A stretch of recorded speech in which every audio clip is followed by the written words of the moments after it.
Hello and welcome to my Autism Ally podcast, where we come together to share helpful information about autism. Welcome back to my Autism Ally podcast. This month, we'll be checking in with some local fun spots here in Fort Wayne. For our Fun in the Sun series, we will be speaking with the YMCA of Greater Fort Wayne, Science Central, Fort Wayne Children's Zoo, and All Ability Aquatics as we start thinking about summer activities and programming in our area. Today, we'll be talking with Andria Schmitz from the Fort Wayne Children's Zoo. She is the Education Curator. Hello, Sam. Welcome to the program, Andria. Thank you for having me. We are so happy to have you here today. Yeah, we're really excited to learn more about the programs at the zoo. And we're going to start off with the first question about COVID, because, that's been our lives for a while. You've probably made a lot of changes because of COVID. What kind of change? What are the changes we should be aware of? And what, if you have virtual options, how do families accept those? For sure. Yes. So COVID definitely has changed the way we teach here at the zoo, and the way that we connect kids and animals has completely switched from in-person to virtual. So we do have a lot of virtual options for families at home to connect to nature, to animals and everything. So one thing that we've been working on since the pandemic started were a number of free teacher lessons and activities that we've posted on our website. And so those lesson plans span a number of different ages and different topics, and allow, kids at home to connect to nature in the comfort of their own backyard. So our education team has been busy providing, those types of lessons plans on our website. In addition to those, we've also filmed a number of different YouTube videos, and those are all on our YouTube page, a KidsZoo page. And so those are, again, free educational videos for families, teachers, homeschoolers. We also have a number of keeper chats that, people love to enjoy and learn more about animals. So that's another option that we have been providing during this pandemic. Great. That is great to know. What in-person supports do you offer for those with disabilities every day at the Fort Wayne Children's Zoo? So our 2021 zoo season opens April 24th, where we're very excited to welcome all of our community to the zoo to experience, our zoo, our animals, and each other in nature. So for every single guest that comes through the doors, we want them to have a great experience and be included. And so actually, the Fort Wayne Children's Zoo, since 2018, we became one of the first facilities in Northern Indiana to be sensory inclusive certified through an organization called Culture City, which is an association who trains employees and works with organizations to create an inclusive environment for their guests. And so with this partnership with Culture City, around the zoo, we have designated quiet zones. We have headphone zones for some of our more noisy and most popular exhibits. We also have training for all of our year-round staff. So during the off-season, we all get trained to know how to attend to guests who might be having a sensory overload during their visit. And then in addition to that, we also have sensory bags that are available to rent right at the front of the zoo's entrance at our wagon and stroller rental spot. And these bags contain a number of different items, such as fidget spinners, headphones, emotional, communication cards, kind of a variety as well. So these are all some items that might help, guests have a great visit and experience the zoo kind of and meet them wherever they're at. We also recommend, later in the afternoon when we have our late summer hours, for guests to come experience the zoo. At that time, it's cooler. And again, little insider tip, there's lots of animals that are way more active, and you'll get to see them interact with one another and people in just a unique, different way. So it's a great time to come. It's more relaxing, not as many crowds. So that's also another option that we encourage. Wonderful. Now, you talked about the sensory bags and where they're at. How does that work? Definitely. Yes. So it is free. Just like our wheelchair rentals, those are free as well for anybody who would like one. So just we'll take a few, information and then you'll be on your way. And then before you exit the zoo, you can drop those bags right off where you picked them up at the front of the entrance. Awesome. So you had mentioned the calming spaces. What do those spaces look like? Can you describe those for us? Yes, so around the zoo, we have designated quiet zones, which are more secluded, kind of off the main path a little bit. They include a sitting area for guests, and it's just a time, for guests to step away from the large crowds, the noise that usually occurs during a busy summer season. So these quiet zones, they're indicated on our zoo map, which gives families, a chance to map out their day and fit the needs of their family or their group as needed. So these maps are given out at the front of the gate. And there's also a downloadable version on our website. If, before you visit the zoo, if you'd like to plan a little bit more in depth, that's a great way to kind of download that and look at where those quiet areas are. In addition to the quiet and calming spaces, we also indicate on our map headphone zones.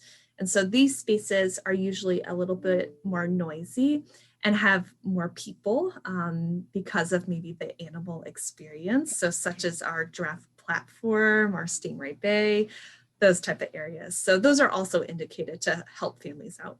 Okay, great. What kind of in-person programs do you have for those with disabilities at the Fort Wayne Children's Zoo? All of our season programming is available to all of those with disabilities. Those include our integrated, Kids for Nature summer camp. We also have a Teens for Nature leadership program, as well as some of our summer staff programs. So there are many ways for everyone to experience and get involved with the zoo. It's for anyone at any age. During your camps, what kind of supports do you have for those individuals? I know you talked about staff gets trained in the off season, but is there other things that we should know about that you guys do to help our kiddos with autism in your camps?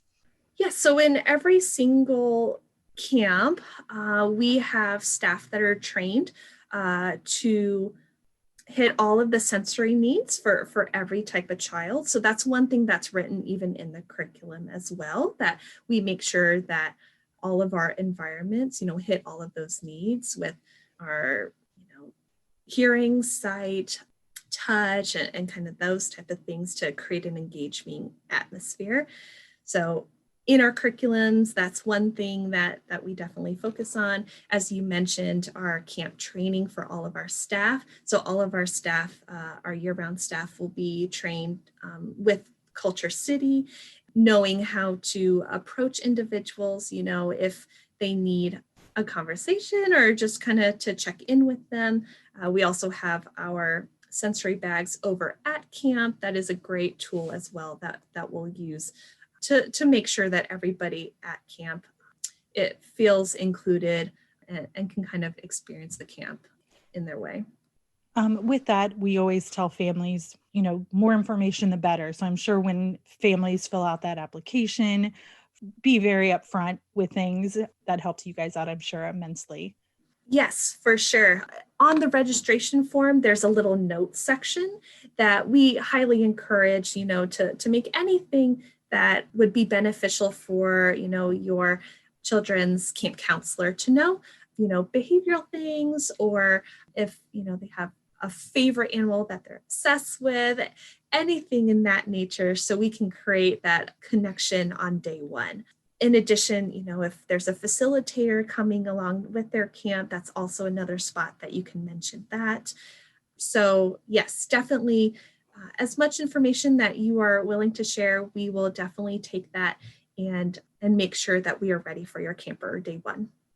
So what is the staff ratio or the kid to staff ratio during your camps? can families have the possibility of bringing their own staffing? Yes, so our camp ratio this year will be around one counselor to every 4 campers. So our camps and our group sizes are actually at a max of 15 campers, which I think is a really great, smaller group that will encourage more engagement, more connection, to each other and create that camp atmosphere. So we're very excited about that. And that's actually a change from previous years. And so we're going to be implementing that in 2021. And families, yes, they can definitely provide their own staffing in regards to a facilitator. So we usually say, whatever your child is used to at school, we can definitely accommodate that in camp. And so a facilitator can come, they do not have to pay for the whole camp registration fee. They'll only have to pay for a camp t-shirt so they can, join the camp group and be a part of that fun. And then as we mentioned before in the notes section of your registration, you can just indicate that you'll be providing a staff or providing a facilitator in there. Okay. And just so families are aware, your family supports waiver that you get through the state of Indiana is one of the ways that you can bring your own staff. You can actually have, it would probably be falling under your PAC provider or maybe even a behavioral therapist, but really I think a PAC provider would be a better fit. And if you don't have any clue about what we're talking about when we're saying family supports waiver or a PAC provider, give us a call at My Autism Ally, because you're missing out on some great free resources that are available for your son or daughter on the spectrum. Yes, definitely. How structured are your camps and flexible with our kiddos? Great question. Yes. So all of our Kids for Nature camp curriculums, they are actually very, very flexible. In all of our education programming, including camp, including our Zoomobiles for schools, we're very inquiry based, which essentially is kind of a learning model, which means that we create an environment that encourages, our audience to ask questions, investigate, and kind of learn at their own pace and discover, the amazingness of nature and animals to a deeper understanding.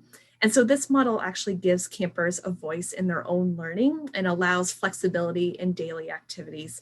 So, all of our activities, they're suggested, things to do during different time frames throughout the day, but they all focus on the camp's weekly theme. And then that's the job of our camp counselors and our staff to help guide that inquiry. And so throughout the day, campers will be exploring different parts of the zoo, meeting many different animals, but it's all very flexible based on that camp group and what is the best for them and what do they connect with. So during the day camps, are you able to administer medication? Because a lot of individuals on the autism spectrum may have medical needs that need to be addressed multiple times during the day with medication. So our staff, unfortunately, cannot administer the medications ourselves. But if a facilitator is joining, your camper, they are most certainly able to throughout the day. Another option is for parents to come during their camper's lunch to administer the medication if a facilitator is not available. So that's also another option. That's good to know. So how does staff deal with behavior issues? Because some of our kiddos struggle with things and may have some issues that come up. What are some of the things that you guys do at the zoo while they're at camp? Definitely. So whenever a behavior issue does arise during camp, all of our camp staff, including our camp lead, we are all trained with a catch principle, which I'm not sure if you're familiar with too much, but it's kind of a way to converse with people who might be having kind of a behavior outlash or issue or scenario. So essentially, it stands for consent, asking that individual if it's okay, to approach and converse and talk about it. Approach calmly, with a quiet voice and very understanding and non-judgmental. tea, the tools we use. So we do have that Culture City sensory bag. So we do provide that for our counselors to use during these situations. It's just another tool to help. Maybe it's a sensory overload scenario, for example. And then we kind of move through it, with conversation and then help at the end. And so in any of these scenarios, our camp lead, as well as myself, will be notified immediately, because a lot of times there's usually a good follow-up with the parents or whoever it is that is picking up that child. And so we can talk and make sure then for the next day that camper will have a better day at camp, and we can give them the tools to have that. Awesome.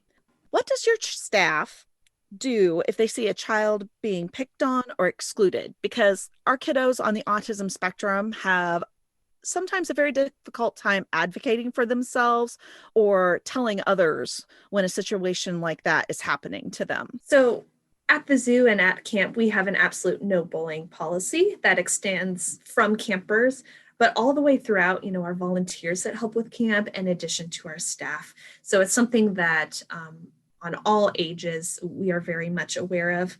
So even before camp begins, all camper participants will be sent a camper contract of sorts. And this is for both child and guardian or parent to review and sign before their first day of camp. And so this camper contract just opens the dialogue, I think, between, parent and child on terms of respecting one another, listening to one another, supporting one another, and what to do, if you see a fellow camper being bullied or being teased. And so I think that just sets, the tone for camp, that this is an inclusive environment. Nature is for everyone. And so if any bullying is witnessed, immediately our camp lead will be notified, and each of the campers' guardians will be called as soon as possible. And if we can't get a hold of them, notified at camp pickup. I like having that dialogue ahead of time. I feel like that just kind of helps families be able to, set the groundwork before you guys see them. So I like that. Are there other opportunities for parents to volunteer at camps or other programs? I know you talked about your volunteer program. What are some of the possibilities? Definitely, yes. So at summer camp, yes, we mainly have our paid staff counselors and then our Teens for Nature volunteers, which is part of their leadership curriculum. And so although, the zoo is such a busy time, and we have a huge a group of adult volunteers who help us extend our mission every single day. And so if a parent, wants to be at the zoo, and kind of maybe check in on their child or kind of see, camp going on, they can definitely volunteer through the zoo. And so our adult volunteers, they help with special event programming. They help with animal demonstrations with some of our ambassador animals. So, you'll be trained and able to interact with guests all throughout the zoo. There's a number of different areas, or I'm sure as a guest, if you notice at the giraffe platform, the goat yard, there's a lot of feeding opportunities, and we have lots of volunteers who also help in that regard too. I do have to tell people, if you have not been to the Fort Wayne Children's Zoo, I'm so going to put myself out there here, people. We do have a membership, and I am a big child. I do not even half the time take my children who are adult aged. I sometimes just go myself because I am a giraffe girl. I've done the experience. Like, if you haven't been to the Fort Wayne Children's Zoo, you need to go. It's so much fun. We have a great zoo for the size of city that we are. There's a lot of great things that are happening at the Fort Wayne Children's Zoo, and we really encourage you to check it out. Andria, thanks for coming for us today. I am sure our listeners have learned a lot. We're going to have in the show notes information, the links to be able to get to camps, how to download the map for the Fort Wayne Children's Zoo, and those types of things that you heard us talk about today. So thank you for coming, Andria. Thank you so much for having me. It's been a pleasure talking with you all. Did you know that April is Autism Awareness Month? Well, my Autism Ally is going to celebrate with our Cruisin' for Acceptance event on Sunday, April 25th from 1 to 4 p.m. Glenbrook Square is hosting this year's unique COVID-19 conscious event outdoors in the Carson's parking lot. And instead of walking together, we will drive together to show our autism acceptance. We will travel through Fort Wayne in our decorated cars, spreading awareness and showing our enthusiasm, love, and acceptance for those affected by autism. The parade starts at 2 p.m. We'll observe all traffic laws and ask that you decorate your vehicle so it's safe for you and all your fellow travelers. The event will also include a vendor fair, music, and other COVID-friendly activities. Even though this is an outdoor event, we require all participants to wear a mask and maintain social distancing guidelines for the safety of our disability population. You can also participate with us in a contactless way by just driving with us. You determine what your comfort level is in regards to your interaction with others during this event. The event is open to the public and free, but hey, donations are always accepted. It's kind of how we pay for things, like support groups and this podcast you're listening to. Sponsorships and vendor space options are also available. Go to our website at myautismally.org and contact us for more information. This next segment, you may be an autism parent if. You may be an autism parent if you have taken 1,000 pictures of your child today and every single one came out blurry. If you would like to submit a You May Be an Autism Parent If, please call us at 260-207-4686 and leave us a message. Maybe you'll be on our next podcast. Thanks for listening. Please stay connected with us on Facebook, Instagram, and sign up for our newsletter at myautismally.org. Talk with you next time at the My Autism Ally podcast.